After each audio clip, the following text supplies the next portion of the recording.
২৪-এর গণ-অভ্যুত্থানে নেতৃত্ব দিয়ে আসিফ মাহমুদ যখন উপদেষ্টা হলেন তখন সাধারণ মানুষ তাকে নতুন দিনের প্রতীক হিসেবে দেখেছিল। কিন্তু সম্প্রতি তার পদত্যাগ এবং নির্বাচনে অংশগ্রহণের ইচ্ছা নিয়ে জনমনে গভীর সংশয় তৈরি হয়েছে। মূল আলোচনার বিষয়বস্তু: দ্রুত সম্পদ বৃদ্ধি। সাধারণ মধ্যবিত্ত পরিবার থেকে উঠে আসা এই তরুণদের জীবনযাত্রায় আমূল পরিবর্তন এবং অল্প সময়ে কোটি কোটি টাকার মালিক হওয়ার খবরগুলো সাধারণ মানুষকে হতাশ করেছে। অনেকের ভাবি আন্দোলনের সুযোগ নিয়ে তারা আখের গুছিয়ে নিয়েছেন। ক্ষমতার লোভ।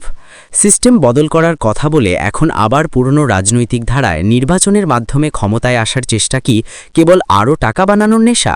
সাধারণ জনগণের মনে এই প্রশ্নটি এখন বড় হয়ে দেখা দিচ্ছে। বিশ্বাসভঙ্গ। সাধারণ মানুষ জীবন দিয়েছে একটি দুর্নীতিমুক্ত দেশের জন্য, কিন্তু আন্দোলনের চেহারারা যদি নিজেরাই কয়েক মাসের ব্যবধানে ৫০ থেকে ১০০ কোটি টাকার সম্পদের মালিক হয়ে যান, তবে তা হবে শহীদদের রক্তের সাথে বেইমানি।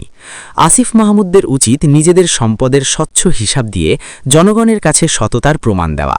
অন্যথায় মানুষের এই ঘৃণা এবং অভিযোগ তাদের ভবিষ্যৎ রাজনীতির জন্য বড় বাধা হয়ে দাঁড়াবে।